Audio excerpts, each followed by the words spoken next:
ಕ್ಷಣಗಳಲ್ಲಿ ಐಪಿಎಲ್ ಉದ್ಘಾಟನಾ ಪಂದ್ಯಕ್ಕೆ ಬೆಂಗಳೂರು ಚಿನ್ನಸ್ವಾಮಿ ಸ್ಟೇಡಿಯಂ ಸಜ್ಜು.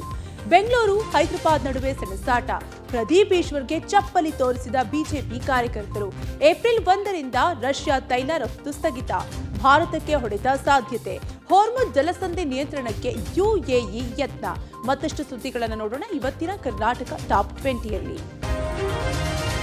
ಕಳೆದ ವರ್ಷ ಜೂನ್ನಲ್ಲಿ ನಡೆದ ಆರ್ಸಿಬಿ ವಿಜಯೋತ್ಸವದ ವೇಳೆ ಕಾಲ್ತುಳಿತದಿಂದ 11 ಜನ ಸಾವಿಗೀಡಾದ ದುರಂತದ ನಂತರ ಮೊದಲ ಬಾರಿಗೆ ಬೆಂಗಳೂರಿನ ಚಿನ್ನಸ್ವಾಮಿ ಕ್ರೀಡಾಂಗಣದಲ್ಲಿ ಐಪಿಎಲ್ ಮ್ಯಾಚ್ ನಡೆಯಲಿದೆ. ಇವತ್ತು ಸಂಜೆ 7 ಗಂಟೆಗೆ ಆರ್ಸಿಬಿ ಮತ್ತು ಹೈದರಾಬಾದ್ ತಂಡಗಳ ನಡುವೆ ಮೊದಲ ಮ್ಯಾಚ್ ನಡೆಯಲಿದೆ. ಈಗಾಗಲೇ ಬೆಂಗಳೂರು ಪೊಲೀಸರು ಯಾವುದೇ ಅವ್ಯವಸ್ಥೆ ಅವಘಡ ನಡೆಯದಂತೆ ಮುಂಜಾಗ್ರತಾ ಕ್ರಮಗಳನ್ನು ಕೈಗೊಂಡಿದ್ದಾರೆ. ಸ್ಟೇಡಿಯಂ ಬಳಿ ಸುಮಾರು 2,000 ಪೊಲೀಸರ ನಿಯೋಜನೆಯಾಗಿದ್ದು, ಟಿಕೆಟ್ ಖರೀದಿ ಮಾಡಿದವರಿಗೆ ಮೆಟ್ರೋದಲ್ಲಿ ಉಚಿತ ಪ್ರಯಾಣದ ಅವಕಾಶ ಕೊಟ್ಟಿದ್ದು, 5 ಕಡೆಗಳಲ್ಲಿ ಪಾರ್ಕಿಂಗ್ ವ್ಯವಸ್ಥೆ ಮಾಡಲಾಗಿದೆ. 500 ಸಿಸಿಟಿವಿಗಳು ಪ್ರತಿ ಗೇಟ್ಗಳ ಬಳಿ ಎಸಿಪಿ ಮಟ್ಟದ ಅಧಿಕಾರಿಗಳ ನೇತೃತ್ವದಲ್ಲಿ ಭದ್ರತೆ ಕೈಗೊಳ್ಳಲಾಗಿದೆ. ಇದೇ ವೇಳೆ ನಕಲಿ QR ಕೋಡ್ ತೋರಿಸಿ ವಂಚನೆ ಮಾಡುವ ಬಗ್ಗೆ ಪೊಲೀಸರಿಗೆ ಕೆಲವೊಂದು ಅನುಮಾನಗಳಿದ್ದು, 7 ಪೊಲೀಸರ ತಂಡಗಳ ಮಫ್ತಿಯಲ್ಲಿ ಕಾರ್ಯಾಚರಣೆ ನಡೆಸಲಿದೆ. ಇವತ್ತು ನಡೆಯುವ ಮ್ಯಾಚ್ ಮೇಲೆ ಎಲ್ಲರ ಕಣ್ಣು ನಿಟ್ಟಿದೆ. ಬಿಜೆಪಿ ಅವರು ಸವಾಲು ಹಾಕಿದ ಬೆನ್ನಲ್ಲೇ ಕಾಂಗ್ರೆಸ್ ಶಾಸಕ ಪ್ರದೀಪ್ ಈಶ್ವರ್ ಇವತ್ತು ದಾವಣಗೆರೆ ಭೇಟಿ ನೀಡಿ ಬಿಜೆಪಿಯವರಿಗೆ ಸಡ್ಡು ಹೊಡೆದ್ರು. ಅಯೋಗ್ಯ ಬಿಜೆಪಿಯವರಿಗೆ ವೋಟ್ ಹಾಕಬೇಡಿ ಎಂದಿದ್ದ ಶಾಸಕ ಪ್ರದೀಪ್ ಈಶ್ವರ್ ವಿರುದ್ಧ ನಿನ್ನೆ ಸುದ್ದಿಗೋಷ್ಠಿ ನಡೆಸಿದ ಬಿಜೆಪಿ ಮುಖಂಡರು, ನೀನು ಗಂಡಸಾಗಿದ್ರೆ ದಾವಣಗೆರೆಗೆ ಕಾಲಿಡು ಎಂದು ಚಾಲೆಂಜ್ ಮಾಡಿದ್ರು. ಬಿಜೆಪಿಯ ಚಾಲೆಂಜ್ ಸ್ವೀಕರಿಸಿ ಆಗಮಿಸಿದ ಪ್ರದೀಪ್ ಈಶ್ವರ್ ದಾವಣಗೆರೆಯ ಕೆಬಿ ಬಡಾವಣೆಯಲ್ಲಿರುವ ರಾಘವೇಂದ್ರ ಮಠದಲ್ಲಿ ಪೂಜೆ ಸಲ್ಲಿಸಿ ಪ್ರಚಾರ ಶುರು ಮಾಡಿದ್ರು. ಈ ವೇಳೆ ಕಾಂಗ್ರೆಸ್ ಹಾಗೂ ಬಿಜೆಪಿ ಕಾರ್ಯಕರ್ತರ ನಡುವೆ ಹೈಡ್ರಾಮಾ ನಡೆಯಿತು. ಪ್ರದೀಪ್ ಈಶ್ವರ್ಗೆ ಹುಚ್ಚ ಎಂದು ಬಿಜೆಪಿ ಕಾರ್ಯಕರ್ತರು ಕೂಗುತ್ತಿದ್ರೆ, ಇತ್ತ ಕಾರಿನ ಮೇಲೆ ನಿಂತು ಪ್ರದೀಪ್ ಈಶ್ವರ್ ಕಾಂಗ್ರೆಸ್ ಬಾವುಟ ಹಾರಿಸಿದ್ರು. ಇಬ್ಬರ ನಡುವೆ ಪೊಲೀಸರು ಹಾಗೂ ಅರೆಸೇನಾ ತುಕಡಿ ನಿಂತು ಬಿಗಿ ಭದ್ರತೆ ವಹಿಸಿತ್ತು. ಮೆರವಣಿಗೆ ವೇಳೆ ಕೆಲ ಬಿಜೆಪಿ ಕಾರ್ಯಕರ್ತರು ಪ್ರದೀಪ್ ಈಶ್ವರ್ಗೆ ಚಪ್ಪಲಿ ಹಾಗೂ ಪೊರಕೆ ತೋರಿಸಿದ್ರು. ಇದೇ ವೇಳೆ ಬಿಜೆಪಿಯವರಿಗೆ ಪ್ರದೀಪ್ ಈಶ್ವರ್ ತೋಳು ತೋರಿಸಿ ಸೆಡ್ಡು ಹೊಡೆದ್ರು. ಬಳಿಕ ಮಾತನಾಡಿದ ಶಾಸಕ ಪ್ರದೀಪ್ ಈಶ್ವರ್ ಬಿಜೆಪಿ ವಿರುದ್ಧ ಆಕ್ರೋಶ ಹೊರಹಾಕಿದ್ರು. ನನ್ನ ಕ್ವಶನ್ ಇಷ್ಟೇ, ನಾನು ನಾಮಿನೇಷನ್ ದಿನ ಬಂದಾಗ ಬಿಜೆಪಿಯವರು ಮೈನಾರಿಟೀಸ್ನ ಹೇಗೆಲ್ಲ ಅವಮಾನ ಮಾಡಿದ್ರು ಅಂತ ಹೇಳಿದೆ. ಅದಕ್ಕೆ ಇವರು ಟ್ರಿಗರ್ ಆದರು. ಮೈನಾರಿಟೀಸ್ಗೆ ಬಿಜೆಪಿಯವ್ರು ಗೌರವ ಕೊಟ್ಟಿಲ್ಲ. ನಾನು ಅಪ್ಪ ಅಮ್ಮ ಇಲ್ಲದೆ ಇರ್ತಕ್ಕಂಥ ಒಂದು ಅಹಿಂದ ಹುಡುಗ ಒಂದು ದೊಡ್ಡ ವಿಕೆಟ್ನ ಹೊಡಿಲಿಲ್ವೇನು ಚಿಕ್ಕಬಳ್ಳಾಪುರದಲ್ಲಿ 23 ಹೊಡೆದಾಕಿರೋ ವಿಕೆಟ್ ಅಲ್ಲೆಲ್ಲೋ ಇತ್ತು, ಅದು ಆಕಾಶದಲ್ಲಿ ತಂದು ಭೂಮಿಗೆ ನಿಲ್ಲಿಸ್ಬಿಟ್ವಿ. ನನ್ನಂತವ್ರು ಗೌರವ ಕೊಟ್ಟಿದೆ. ಒಂದು ಮನೆಯಲ್ಲಿ ಸಾವಾದಾಗ ಅವ್ರಿಗೆ ಟಿಕೆಟ್ ಕೊಡೋದು ಸಹಜ ಸರ್. ಇರಾನ್ ಇಸ್ರೇಲ್ ಅಮೆರಿಕ ಯುದ್ಧ ಮುಗಿಯುವ ಲಕ್ಷಣ ಗೋಚರಿಸುತ್ತಿಲ್ಲ. ಮತ್ತೊಂದೆಡೆ ಜಾಗತಿಕ ಮಟ್ಟದಲ್ಲಿ ಎಲ್ಪಿಜಿ ಗ್ಯಾಸ್ ಹಾಗೂ ಪೆಟ್ರೋಲಿಯಂ ಉತ್ಪನ್ನಗಳ ಕೊರತೆ ಬಿಕ್ಕಟ್ಟು ಎದುರಾಗಿದೆ. ಈ ಮಧ್ಯೆ ಜಾಗತಿಕ ಇಂಧನ ಮಾರುಕಟ್ಟೆಯಲ್ಲಿ ಸಂಚಲನ ಮೂಡಿಸುವಂತಹ ನಿರ್ಧಾರವೊಂದನ್ನು ರಷ್ಯಾ ಕೈಗೊಂಡಿದೆ. ಏಪ್ರಿಲ್ 1ರಿಂದ ಕಚ್ಚಾ ತೈಲ ರಫ್ತನ್ನು ಸ್ಥಗಿತಗೊಳಿಸಲು ಮುಂದಾಗಿದೆ. ಜುಲೈ 31ರವರೆಗೆ ಅಂದರೆ 4 ತಿಂಗಳ ಕಾಲ ಇದು ಜಾರಿಯಲ್ಲಿರಲಿದೆ. ರಷ್ಯಾದ ಈ ನಿರ್ಧಾರ ಭಾರತದ ಮೇಲೂ ಪರಿಣಾಮ ಬೀರುವ ಸಾಧ್ಯತೆ ಇದೆ. ಉಕ್ರೇನ್ ಯುದ್ಧದ ನಂತರ ಭಾರತಕ್ಕೆ ರಿಯಾಯಿತಿ ದರದಲ್ಲಿ ತೈಲ ನೀಡುತ್ತಿದ್ದ ರಷ್ಯಾದ ಈ ನಡೆ ಆತಂಕ ಮೂಡಿಸಿದೆ. ಅಷ್ಟಲ್ಲದೆ ಹೊರ್ಮುಜ್ ಜಲಸಂಧಿಯಲ್ಲಿ ಯುದ್ಧ ಭೀತಿಯಿಂದ ಭಾರತಕ್ಕೆ ಕಚ್ಚಾ ತೈಲ ಸಾಗಾಟಕ್ಕೆ ಅಡ್ಡಿಯಾದಾಗಲೂ ರಷ್ಯಾ ಆಪದ್ಬಾಂಧವನಂತೆ ಭಾರತಕ್ಕೆ ತೈಲ ಪೂರೈಕೆ ಮಾಡಿದೆ. ಅಂತಾರಾಷ್ಟ್ರೀಯ ಒಪ್ಪಂದದ ಭಾಗವಾಗಿ ಮತ್ತು ದೇಶದ ಆಂತರಿಕ ಮಾರುಕಟ್ಟೆಯಲ್ಲಿ ತೈಲ ಬೆಲೆಯನ್ನ ನಿಯಂತ್ರಣದಲ್ಲಿಡಲು ರಷ್ಯಾ ಉತ್ಪಾದನೆಯನ್ನು ಕಡಿತಗೊಳಿಸುತ್ತಿದೆ. ದೇಶದ ಪೂರೈಕೆಗೆ ಆದ್ಯತೆ ನೀಡುವ ಮತ್ತು ಇಂಧನ ಬೆಲೆಗಳನ್ನು ಸ್ಥಿರಗೊಳಿಸುವ ಗುರಿಯೊಂದಿಗೆ ಏಪ್ರಿಲ್ 1ರಿಂದ ಪೆಟ್ರೋಲ್ ರಫ್ತಿನ ಮೇಲೆ ನಿಷೇಧ ಹೇರುವುದಾಗಿ ರಷ್ಯಾ ಸರ್ಕಾರ ಘೋಷಿಸಿದೆ. ಈ ಸಂಬಂಧ ರಷ್ಯಾ ಸರ್ಕಾರ ಹೇಳಿಕೆ ಬಿಡುಗಡೆ ಮಾಡಿದ್ದು, ಇದರಲ್ಲಿ ರಷ್ಯಾ ಉಪ ಪ್ರಧಾನ ಮಂತ್ರಿ ಅಲೆಕ್ಸಾಂಡರ್ ನೋವಾಕ್ ನಡೆಯುತ್ತಿರುವ ಮಧ್ಯಪ್ರಾಚ್ಯ ಬಿಕ್ಕಟ್ಟು ಜಾಗತಿಕ ತೈಲ ಮತ್ತು ಪೆಟ್ರೋಲಿಯಂ ಉತ್ಪನ್ನಗಳ ಬೆಲೆಗಳನ್ನು ಗಮನಾರ್ಹ ಏರಿಳಿತಗಳನ್ನು ಉಂಟು ಮಾಡುತ್ತಿದೆ. ಆದಾಗ್ಯೂ ವಿದೇಶಗಳಲ್ಲಿ ರಷ್ಯಾದ ಇಂಧನಕ್ಕೆ ಬೇಡಿಕೆ ಹಾಗೆಯೇ ಉಳಿದಿದೆ ಎಂದರು. ಕೊಲ್ಲಿ ರಾಷ್ಟ್ರಗಳ ನಡುವೆ ಯುದ್ಧ ಮುಂದುವರೆದಿದ್ದು, ಸೌದಿ ಅರೇಬಿಯಾದ ಮಿಲಿಟರಿ ನೆಲೆ ಮೇಲೆ ಇರಾನ್ ದಾಳಿ ನಡೆಸಿದೆ. ದಾಳಿಯಲ್ಲಿ ಕನಿಷ್ಠ 10 ಅಮೆರಿಕನ್ ಸೇನಾ ಸದಸ್ಯರಿಗೆ ಗಾಯಗಳಾಗಿದ್ದು, ಇದರಲ್ಲಿ 2 ಸೈನಿಕರು ಗಂಭೀರವಾಗಿ ಗಾಯಗೊಂಡಿದ್ದಾರೆ. ಅಮೆರಿಕದ ಹಲವು ವಿಮಾನಗಳಿಗೆ ಹಾನಿಯಾಗಿದೆ ಅಂತ ಅಮೆರಿಕನ್ ಅಧಿಕಾರಿಗಳಿಂದ ಮಾಹಿತಿ ಕೊಟ್ಟಿದ್ದಾರೆ. 1 ತಿಂಗಳಿಂದ ನಡೆದ ಸಂಘರ್ಷದಲ್ಲಿ 300ಕ್ಕೂ ಹೆಚ್ಚು ಸೈನಿಕರು ಗಾಯಗೊಂಡಿದ್ದು, ಗಾಯಾಳುಗಳಲ್ಲಿ ಹೆಚ್ಚಿನವರು ಚೇತರಿಸಿಕೊಂಡು ಕರ್ತವ್ಯಕ್ಕೆ ಮರಳಿದ್ದಾರೆ. ಆದರೆ 30 ಜನ ಕಾರ್ಯಾಚರಣೆಯಿಂದ ಹೊರಗುಳಿದಿದ್ದು, 10 ಜನ ಗಂಭೀರವಾಗಿ ಗಾಯಗೊಂಡಿದ್ದು ವಿಶ್ರಾಂತಿಯಲ್ಲಿದ್ದಾರೆ ಅಂತ ಅಮೆರಿಕದ ಸೆಂಟ್ರಲ್ ಕಮಾಂಡ್ ಮಾಹಿತಿ ಕೊಟ್ಟಿದೆ. ಇರಾನ್ ಇಸ್ರೇಲ್ ಯುದ್ಧದ ನಡುವೆ ಮತ್ತೆ ಅಮೆರಿಕ ಹಾಗೂ ಇಸ್ರೇಲ್ ನಡುವೆ ಭಿನ್ನಾಭಿಪ್ರಾಯ ಮೂಡಿದೆ. ಇರಾನ್ನಲ್ಲಿ ಆಡಳಿತ ಬದಲಾವಣೆ ವಿಚಾರಣೆಗೆ ಸಂಬಂಧಿಸಿದಂತೆ ಆಂತರಿಕ ಸಂಘರ್ಷ ಶುರುವಾಗಿದೆ. ಅಮೆರಿಕ ಉಪಾಧ್ಯಕ್ಷ ಜೆಡಿ ವ್ಯಾನ್ಸ್ ಮತ್ತು ಇಸ್ರೇಲ್ ಪ್ರಧಾನಿ ಬೆಂಜಮಿನ್ ನೆತನ್ಯಾಹು ನಡುವೆ ಭಿನ್ನಾಭಿಪ್ರಾಯ ಏರ್ಪಟ್ಟಿದೆ. ನೆತನ್ಯಾಹು ಹೇಳಿಕೆಗೆ ಜೆಡಿ ವ್ಯಾನ್ಸ್ ಆಕ್ಷೇಪ ವ್ಯಕ್ತಪಡಿಸಿದ್ದು, ದೂರವಾಣಿ ಸಂಭಾಷಣೆಯಲ್ಲಿ ಆಕ್ಷೇಪ ವ್ಯಕ್ತಪಡಿಸಿದ್ದಾರೆ. ಆಡಳಿತ ಬದಲಾವಣೆ ಹೇಳಿಕೆಯ ಹಿಂದಿನ ವಿಶ್ವಾಸ ಏನು? ಆರಂಭದಲ್ಲಿ ಹೇಳಿದಂತೆ ಈಗ ನೆಲಮಟ್ಟದಲ್ಲಿ ಪರಿಸ್ಥಿತಿಗಳಿಲ್ಲ. ನಮಗಿರೋ ಮಾಹಿತಿ ಪ್ರಕಾರ ಇರಾನ್ನಲ್ಲಿ ಆಡಳಿತ ಬದಲಾವಣೆ ಸಾಧ್ಯ ಇಲ್ಲ. ಜಾಗತಿಕ ಮಟ್ಟದಲ್ಲಿ ಒತ್ತಡ ಹೆಚ್ಚಾಗ್ತಾ ಇದ್ದು ಯುದ್ಧ ನಿಲ್ಲಿಸಬೇಕಾಗುತ್ತೆ. ಇಂಥ ಸಮಯದಲ್ಲಿ ಆಡಳಿತ ಬದಲಾವಣೆ ಹೇಳಿಕೆಗೆ ಯಾವ ವಿಶ್ವಾಸದ ಮೇಲೆ ನೀಡ್ತಾ ಇದ್ದೀರಿ ಅಂತ ನೆತನ್ಯಾಹುಗೆ ವ್ಯಾನ್ಸ್ ಪ್ರಶ್ನೆ ಮಾಡಿದ್ದಾರೆ.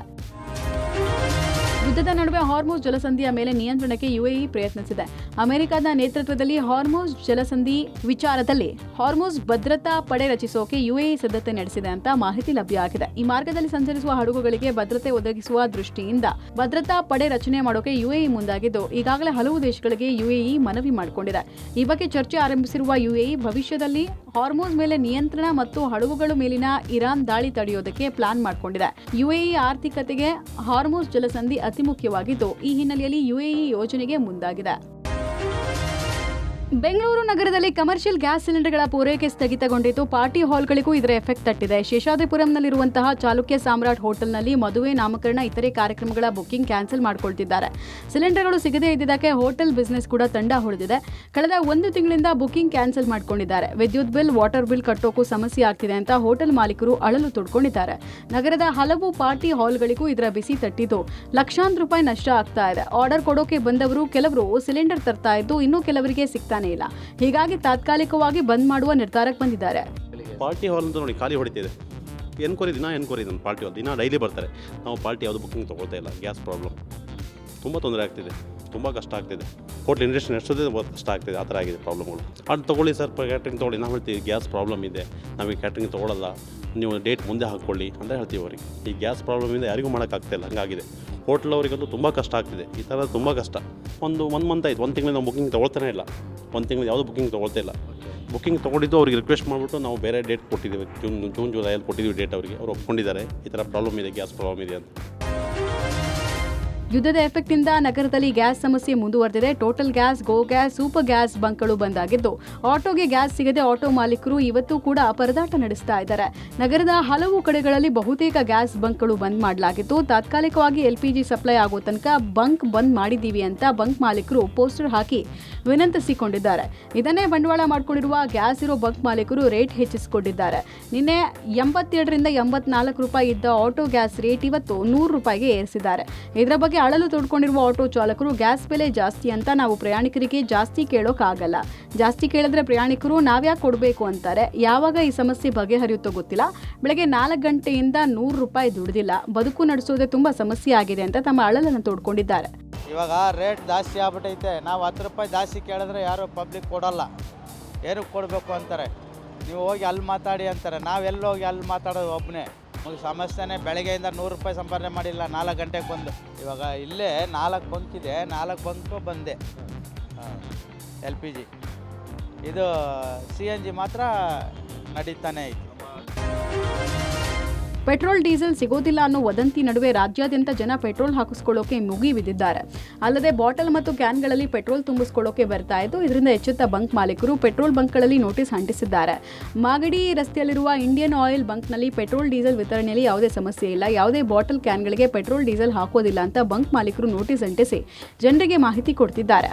ಬೆಂಗಳೂರಲ್ಲಿ ಕೂಡ ಪೆಟ್ರೋಲ್ ಅನ್ನ ಸ್ಟೋರೇಜ್ ಮಾಡ್ಕೊಳ್ಳೋದಕ್ಕೆ ಸುಮಾರು ಜನ ಬಂಕ್ಗಳಿಗೆ ಬರ್ತಾ ಇದ್ದಾರೆ. ಆದರೆ ಒಂದಿಷ್ಟು ಬಾಟಲ್ಗಳಿಗೆ ಹಾಕುವಂಥದ್ದನ್ನು ಈಗ ಅವಾಯ್ಡ್ ಮಾಡ್ತಾ ಇದ್ದಾರೆ ಬಂಕ್ನ ಮಾಲೀಕರು ಮತ್ತು ಸಿಬ್ಬಂದಿಗಳು. ನೇರವಾಗಿ ಬಾಟಲ್ ಅಥವಾ ಇತರೆ ವಸ್ತುಗಳನ್ನು ತೊಗೊಂಡು ಬಂದರೆ ಪೆಟ್ರೋಲನ್ನು ತುಂಬಿಸೋದಿಲ್ಲ. ಸೊ ಏನೇ ಇದ್ರೂ ಕೂಡ ಬೈಕ್ಗಳಿಗೆ ಮಾತ್ರ ತುಂಬಿಸ್ತಾರೆ. ಎಕ್ಸ್ಟ್ರನಲ್ಲಿ ಏನಾದರೂ ಸ್ಟೋರೇಜ್ ಮಾಡ್ಕೊಳ್ಳಿಕ್ಕೆ ಬಾಟಲ್ಗಳನ್ನು ತಂದರೆ ಹಾಕೋದೇ ಇಲ್ಲ. ಅದಕ್ಕೆ ಸಂಬಂಧಪಟ್ಟಂತೆ ಒಂದು ಏನು ನೋಟಿಸನ್ನು ಕೂಡ ಅಂಟಿಸಿದ್ದಾರೆ. ಯಾವುದೇ ಕಾರಣಕ್ಕೂ ಕೂಡ ಸ್ಟೋರೇಜ್ ಮಾಡೋದಕ್ಕೆ ಅವಕಾಶವನ್ನು ಕೊಡೋದಿಲ್ಲ ಮತ್ತು ಈ ಸುರಕ್ಷತಾ ಮಾರ್ಗಸೂಚಿಗಳನ್ನು ಉಲ್ಲಂಘನೆ ಮಾಡೋ ಹಾಗಿಲ್ಲ ಅನ್ನುವಂತಹ ಒಂದು ನೋಟಿಸನ್ನು ಕೂಡ ಹಾಕಿದ್ದಾರೆ. ಸೊ ಹೀಗಾಗಿ ಸುಮಾರು ಜನ ಪೆಟ್ರೋಲ್ ಸಿಗೋದಿಲ್ಲ ಅನ್ನುವಂತಹ ಆತಂಕದ ಮೇರೆಗೆ ಸುಮಾರು ಜನ ಬಾಟಲ್ಗಳನ್ನು ಅಥವಾ ಇನ್ನಿತರೆ ವಸ್ತುಗಳನ್ನು ತೊಗೊಂಡು ಬಂದು ಪೆಟ್ರೋಲನ್ನು ಸ್ಟೋರೇಜ್ ಮಾಡಲಿಕ್ಕೆ ಅಂತೇಳಿ ಬರ್ತಾಯಿದ್ರು. ಸೊ ಅಂಥವರಿಗೆ ಇದೀಗ ವಾಪಸ್ಸನ್ನು ಕಳಿಸ್ಕೊಡುವಂಥ ಪ್ರಯತ್ನವನ್ನು ಕೂಡ ಮಾಡ್ತಾ ಇದ್ದಾರೆ. ಸೊ ಹೀಗೆ ಜನರಿಗೂ ಕೂಡ, ಬೆಂಗಳೂರಿನ ಜನರಿಗೂ ಕೂಡ ಒಂದು ರೀತಿಯಲ್ಲಿ ಆತಂಕ ಇದೆ. ಒಂದು ರೀತಿಯಲ್ಲಿ ಎಲ್ಲಿ ನಮಗೆ ಮತ್ತೆ ಪೆಟ್ರೋಲ್ನ ಅಭಾವ ಸೃಷ್ಟಿಯಾಗುತ್ತೆ ಅನ್ನುವಂಥ ಕಾರಣಕ್ಕಾಗಿ ಮನೆಗಳಲ್ಲಿ ಇದೀಗ ಸ್ಟೋರೇಜನ್ನು ಮಾಡ್ಕೊಳ್ಳಿಕ್ಕೆ ಮುಂದಾಗಿದ್ದಾರೆ. ಇರಾನ್ ಹಾಗೂ ಇಸ್ರೇಲ್ ಅಮೆರಿಕ ಯುದ್ಧದ ತ್ರಿಶಂಕು ಪರಿಸ್ಥಿತಿಯಲ್ಲಿ ಇಡೀ ದೇಶವೇ LPG ಗ್ಯಾಸ್ ಸಮಸ್ಯೆಯನ್ನು ಎದುರಿಸ್ತಾ ಇದೆ. ಇಂತಹ ಸಿಲಿಂಡರ್ ಸಮಸ್ಯೆಯ ನಡುವೆ ಈ ಊರಲ್ಲಿ ಜನ ನಿರಾಳವಾಗಿ ಬಯೋಗ್ಯಾಸ್ ಬಳಸ್ತಾ ಆರಾಮಾಗಿದ್ದಾರೆ. ಬೆಳಗಾವಿ ಜಿಲ್ಲೆಯ ಗಡೋಲಿ ಹಾಗೂ ಕಟ್ಟಣಬಾವಿ ಎಂಬ ಗ್ರಾಮದ 70% ಜನ ಈಗಾಗಲೇ ಬಂದ್ ಮಾಡಲಾಗಿದ್ದ ಗೋಬರ್ ಗ್ಯಾಸ್ ರೀಸ್ಟಾರ್ಟ್ ಮಾಡಿ ರಿಲ್ಯಾಕ್ಸ್ ಆಗಿದ್ದಾರೆ. ಕೇವಲ 2 ಬುಟ್ಟಿ ಸಗಣಿಯಲ್ಲಿ 1 ದಿನದ ಅಡುಗೆ ರೆಡಿಯಾಗ್ತಾ ಇದ್ದು, ಬೆಳಗಾವಿ ತಾಲೂಕಿನ ಕಟ್ಟಣಬಾವಿ ಕಡೋಲಿ ಗ್ರಾಮದಲ್ಲಿ ಬಯೋಗ್ಯಾಸ್ ಬಳಕೆ ಮಾಡಲಾಗ್ತಾ ಇದೆ. ಪರಿಸರವಾದಿ ಶಿವಾಜಿ ಗಾಗಣಿಕರ್ ದೂರದೃಷ್ಟಿಯ ಫಲದಿಂದ ಬಯೋಗ್ಯಾಸ್ ಬಳಕೆ ಮಾಡಲಾಗ್ತಾ ಇದೆ. LPG ಗ್ಯಾಸ್ನಿಂದ ಬಯೋಗ್ಯಾಸ್ ಬಳಕೆ ಕಡಿಮೆ ಮಾಡಿದ್ದ ಜನ ಇದೀಗ LPG ಗ್ಯಾಸ್ ಸಿಗದ ಹಿನ್ನೆಲೆಯಲ್ಲಿ ಬಯೋಗ್ಯಾಸ್ನತ್ತ ಮುಖ ಮಾಡಿದ್ದಾರೆ. 2 ಗ್ರಾಮಗಳಲ್ಲಿ ಅಂದಾಜು 500ಕ್ಕೂ ಹೆಚ್ಚು ಬಯೋಗ್ಯಾಸ್ ಬಳಕೆ ಮಾಡಲಾಗ್ತಾ ಇದ್ದು, ತಮಗೆ ಬೇಕಾದಷ್ಟು ಅಡುಗೆ ಅನಿಲ ತಯಾರಿಸಿ ಸ್ವಾವಲಂಬಿ ಜೀವನ ನಡೆಸ್ತಾ ಇದ್ದಾರೆ. ಕಳೆದ 40 ವರ್ಷಗಳಿಂದ ನೈಸರ್ಗಿಕ ಗ್ಯಾಸ್ ಬಳಕೆ ಮಾಡಿಕೊಂಡು ಬರಲಾಗ್ತಾ ಇದ್ದು, ಹೊಗೆ ರಹಿತ ಒಲೆಗೆ ಗೋಬರ್ ಗ್ಯಾಸ್ ಉತ್ತಮ ಪರಿಹಾರ ಅಂತ ಜನ ಹೇಳ್ತಿದ್ದಾರೆ. 2 ದನಕರುಗಳು ಇದ್ರೆ ಸಾಕು, ಬಯೋಗ್ಯಾಸ್ ರೆಡಿ ಆಗುತ್ತೆ. ದನಗಳ ಸಗಣಿಯಿಂದ ಗೊಬ್ಬರ ಗ್ಯಾಸ್ ತಯಾರು ಮಾಡ್ತೀವಿ. ಸಿಲಿಂಡರ್ ಬುಕ್ ಮಾಡಬೇಕು, KYC ಮಾಡಿಸಬೇಕು, ಖಾಲಿ ಆಗಿದೆ. ಸಿಲಿಂಡರ್ ಬೇಕೆಂಬ ಚಿಂತೆನೇ ಇಲ್ಲದೆ ಜನ ನೆಮ್ಮದಿಯಾಗಿದ್ದಾರೆ.